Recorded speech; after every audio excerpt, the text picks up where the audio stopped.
Hi, Jeff Bridgman here of Jeff R. Bridgman, American Antiques in York County, Pennsylvania.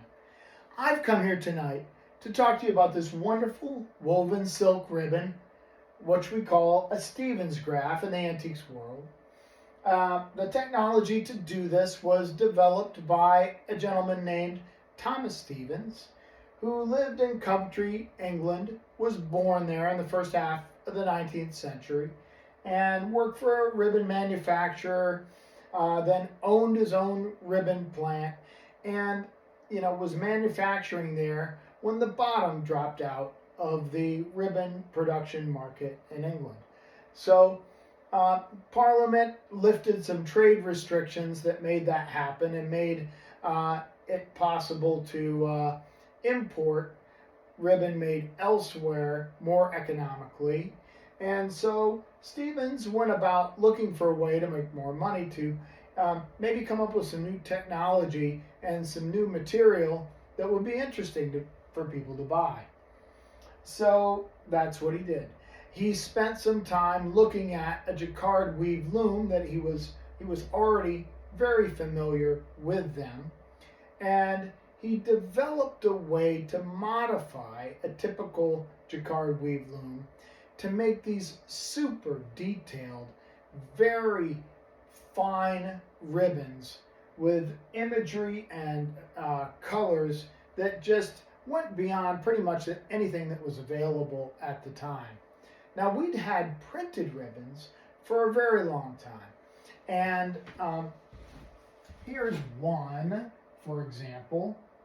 Well, I don't know, a very long time in American terms is different than it is in European terms, that's for sure.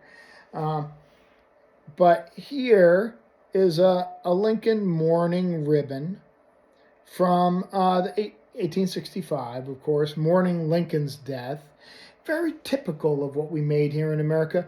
It is black and white, quite simple, detailed, surely, but, not riveting, not going to stop you in your tracks.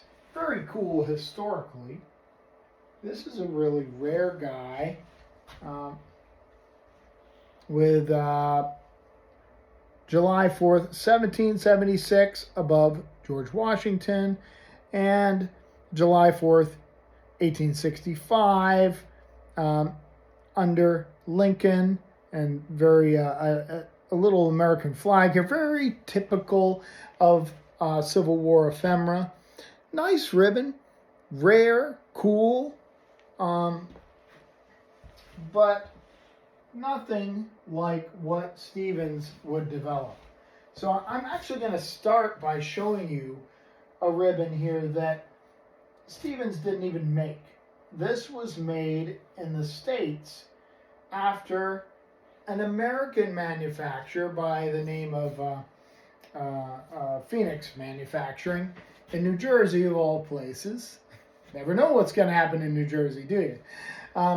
In the 1870s. So here is a ribbon made for the Centennial Exposition in Philadelphia. The huge World's Fair went on for 6 months, and all sorts of things were used to decorate the halls and were sold to tourists like this. This is a bookmark. Most Stevensgraphs were bookmarks. Some were actually postcards. Some were little pictures that you could frame and put on the wall. But this one is a rather gigantic one, as you can tell by me holding it here. Signed on the back with a little phoenix. Look at how beautiful the detail is along the top register and in the flag beneath it. But maybe the most amazing part really is the eagle and the extraordinary detail in its feathers and in the olive branch. Look at the federal shield and the scroll work around it. Just gorgeous, and his image is amazing. Now, at the bottom are his words from the second inaugural address, which I think are worth reading. They're short. You have to put yourself in context that We are 4 years in, basically, to the Civil War. We're in the 1864 in November, and Lincoln is looking at how to wrap this up and how to get things back together. So, with malice toward none, with charity for all, with firmness in the right, as God gives us to see the right. Let us finish the work we are in, to bind up the nation's wounds, to care for him who shall have borne the battle, and for his widow and his orphans, to do all which may achieve and cherish a just and lasting peace among ourselves and with all nations. Very apropos for the Centennial Exposition, right? So lots of people would have taken these home, and they came in all sorts of shapes and sizes. I have an image of Stevens that really we should have a look at.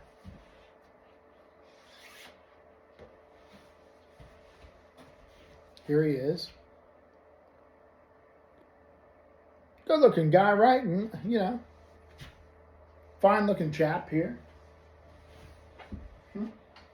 And here is an example of the contraption, a jacquard weave loom that was programmable, that of the type that he used to produce these. Now, these supposedly weighed about 12,000 pounds.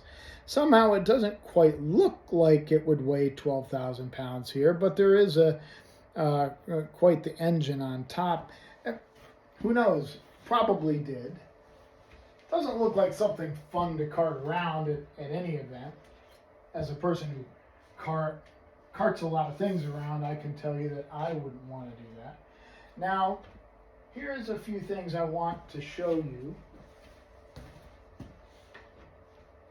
There were some ribbons that were printed that are super colorful. This is a Civil War example.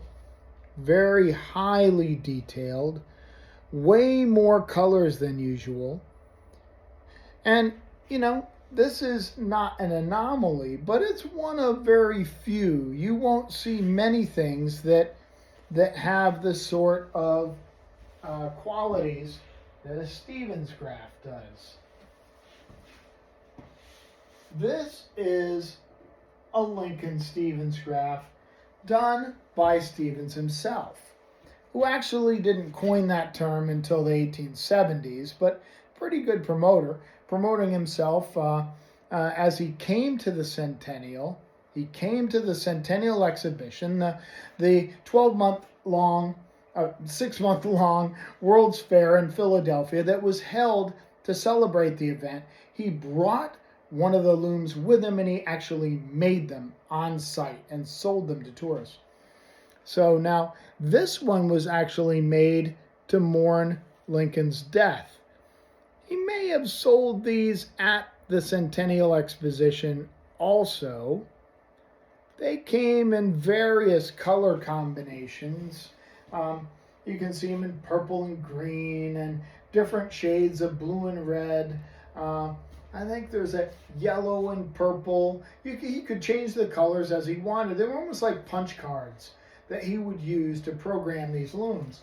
And what's really amazing to me is that and here's an American example. This is Phoenix Manufacturing. Look at this great Centennial example. So he started out with about 4 different types in 1862. And he continued to make different programmable cards to make these things.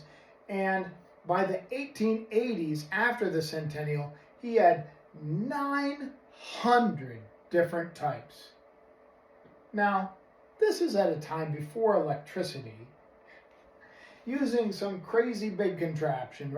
How did he have the, how would you have the time to program all of those to be able to weave something like this and change the colors and do whatever? I think it's just a wonder of the 19th century. Just amazing. Look at how detailed the portrait imagery is. This is Phoenix Manufacturing. This is not Stevens, but this is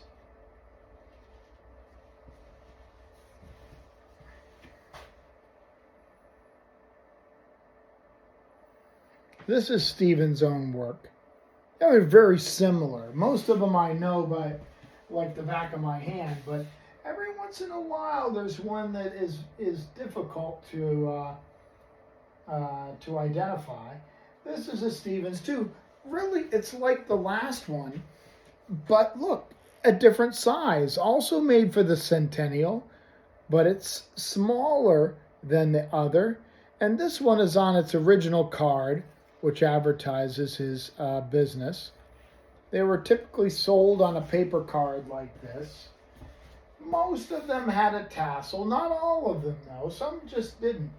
But, you know, look at the different scale just in Stevens' own work. And it's not, this is an enormous one, the Lincoln. And you know, they came in all different sizes. Now, even though we call them Stevensgraphs, they were developed elsewhere at about the same time. In Germany, in France, in Switzerland, for example, there were other makers. This one was done in France by a guy named Francois Carcolet. There was a Washington example too, but there's very little production of those. So I don't think they were done for a very long period. There was a gentleman by the name of Jordan Chapp, Tchapp, in Switzerland, who made them as well. Made a really, maybe the best Lincoln example that survives. And right around the same time he was working, and in Germany as well. Now, let me show you another here. This is about as elaborate as they get. So this one was done by another manufacturer for the Centennial Exposition. And look how big it is compared to the others, about 2.5 times the width. This came with or without the blue fringe. You can see kind of what this looks like from the back. It was really a one-sided embroidery. There is some two-sided embroidery at the time of the Centennial as well, but look at the detail in the imagery here.